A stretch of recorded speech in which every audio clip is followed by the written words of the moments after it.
પરિણામ પર બોલ્યા હવે શક્તિસિંહ। દિલ્હીમાં આપ એકલા લડવા ગયા અને હારી ગયા। શક્તિસિંહે આડકતરી રીતે આપને અહંકારી ગણાવી દીધી છે।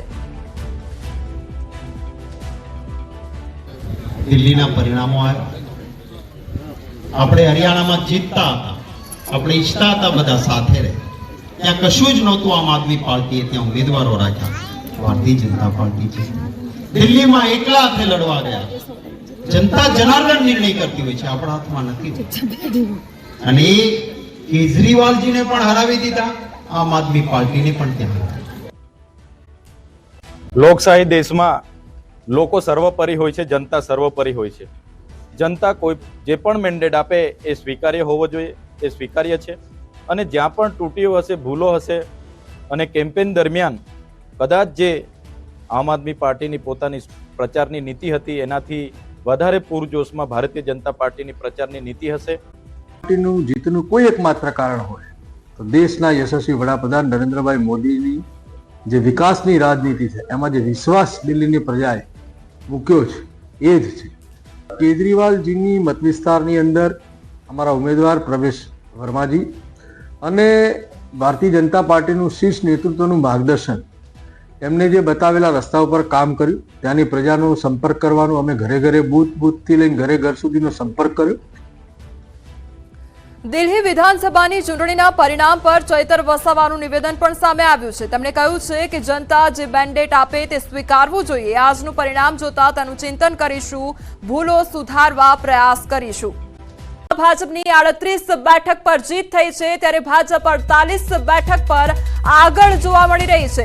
દિલ્હીમાં આપની 16 બેઠક પર જીત થઈ છે, ત્યારે કોંડલીથી આપના કુલદીપ કુમાર ગુપ્તાની જીત થઈ છે, તો શાલીમાર બાગથી ભાજપના રેખા ગુપ્તાની જીત થઈ છે। આ વખતે દિલ્હીમાં કમળ ખીલશે અને હવે દિલ્હીમાં ડબલ એન્જિન સરકાર જોવા મળશે, ત્યારે ભાજપની આ ઐતિહાસિક વાપસી જોવા મળી રહી છે। જીતની ઉજવણી ચારે બાજુ જોવા મળી રહી છે। આપની હાર સાથે હવે સમીકરણો બદલાતા જોવા મળશે। રાષ્ટ્રીય કક્ષાએ આપની તાકાત હવે ઘટતી જોવા મળશે, કારણ કે ખૂબ મોટી હાર આમ આદમી પાર્ટીની થઈ છે।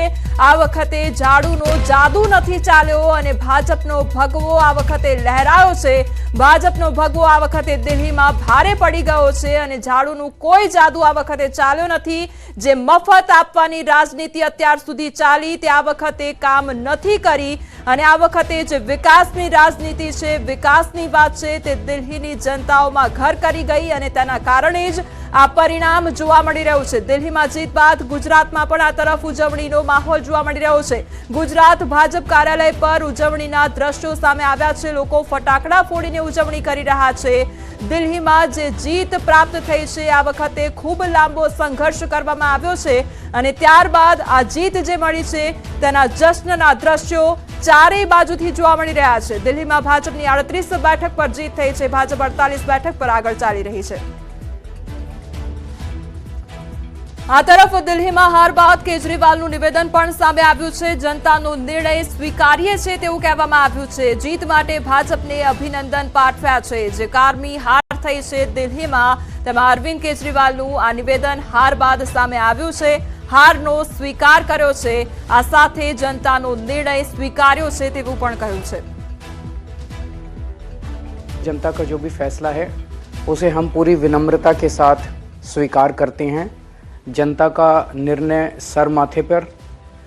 मैं भारतीय जनता पार्टी को इस जीत के लिए बहुत बहुत बधाई देता हूं और मैं उम्मीद करता हूं कि जिस उम्मीद के साथ और जिस आशा के साथ लोगों ने उनको बहुमत दिया है, वो उन सभी उम्मीदों और आशाओं पे पूरा उतरेंगे। તો આ તો અરવિંદ કેજરીવાલનું નિવેદન કે જેમાં સ્પષ્ટ તેમના દ્વારા ઉલ્લેખ કરવામાં આવ્યો છે। અભિનંદન તો તેમના દ્વારા પાઠવવામાં આવ્યા, પણ આ સાથે એ વાત પણ કરવામાં આવી છે કે જે જનતાએ વિશ્વાસ વ્યક્ત કર્યો છે તે વિશ્વાસ ભાજપ સાચવી રાખે। હવે અમિત શાહનું ટ્વીટ પણ સામે આવ્યું છે। આ સાથે દિલ્હીમાં હવે ભાજપને મળી છે ઐતિહાસિક જીત, ત્યારે પીએમ મોદી દ્વારા પણ ટ્વીટ કરી શુભકામના પાઠવવામાં આવી છે. તેમના દ્વારા ટ્વીટ કરવામાં આવ્યું છે, મને મારા કાર્યકર્તાઓ પર ગર્વ છે. ભાજપના કાર્યકર્તાઓનો આભાર પણ માન્યો છે. દિલ્હીના વિકાસ માટે તત્પર રહેવાનું વચન પણ આપવામાં આવ્યું છે. ભારતના નિર્માણમાં દિલ્હીની મહત્વની ભૂમિકા છે અને તે અંગેનું ટ્વીટ પીએમ નરેન્દ્ર મોદી દ્વારા કરવામાં આવ્યું છે. આ સાથે દિલ્હીની જનતા તેમજ કાર્યકર્તાઓનો પણ આભાર વ્યક્ત કરવામાં આવ્યો છે.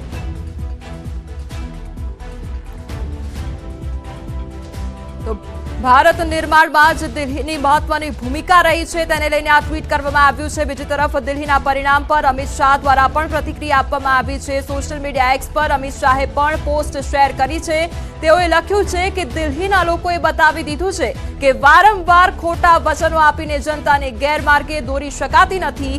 જનતાએ પોતાના મતોથી ગંદી યમુના, ગંદા પીવાના પાણી, તૂટેલા રસ્તાઓ, છલકાતી ગટરો અને દરેક શેરીમાં ખુલેલી દારૂની દુકાનોનો પ્રતિભાવ આપ્યો છે. દિલ્હીની જનતા જે વસ્તુઓથી ત્રસ્ત હતી, જે પરેશાનીનો સામનો કરી રહી હતી અને તેનો જવાબ જ દિલ્હી આ વખત આપ્યો છે.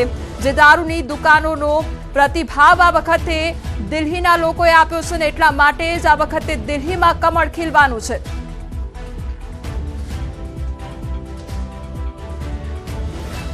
તો દિલ્હીમાં પરિણામને લઈને સંજય નિરુપમે કોંગ્રેસ અને કેજરીવાલ પર પ્રહાર કર્યા છે. દિલ્હીમાં કોંગ્રેસ મરી ગઈ, હવે બસ શ્રાદ્ધ બાકી છે તેવું કહ્યું છે. દેશમાં વેન્ટિલેટર પર છે કોંગ્રેસ તેવું પણ નિવેદન આપવામાં આવ્યું છે. દિલ્હીમાં મરેલી કોંગ્રેસનું માત્ર શ્રાદ્ધ જ બાકી છે. આ સૌથી મોટું નિવેદન આપવામાં આવ્યું છે. 12 साल में केजरीवाल ने हर मुद्दे पर यू टर्न मारा और नतीजा ये हुआ कि केजरीवाल एक बहुत ही झूठे, मक्कार और धोखेबाज किस्म के नेता के तौर पर स्थापित हो गए और ये पूरा चुनाव केजरीवाल विरोधी चुनाव था. यही कारण है कि उनकी पार्टी भी खत्म हो गई और खुद भी वो चुनाव हार गए. जो व्यक्ति प्रधानमंत्री पद का उम्मीदवार बन रहा था, जो व्यक्ति एक राष्ट्रीय स्तर पर एक वैकल्पिक राजनीति भारतीय जनता पार्टी के विकल्प के रूप में उभरने की कोशिश कर रहा था, आज हालात ये हैं कि वो खुद अपने चुनाव क्षेत्र से चुनाव हार गए. दूसरा संदेश कांग्रेस के संदर्भ में, कांग्रेस पार्टी तीसरी बार जीरो पे आउट हुई. पूरे देश में कांग्रेस पार्टी वेंटिलेटर पे है, लेकिन दिल्ली में कांग्रेस पार्टी मर चुकी है, बस उसका श्राद्ध होना बाकी है. और उसका कारण यह है कि कांग्रेस पार्टी जन सामान्य के जो मुद्दे हैं उनसे पूरी तरह से डिस्कनेक्ट हो गई. कांग्रेस पार्टी का जनता से अब कोई सरोकार नहीं रह गया है.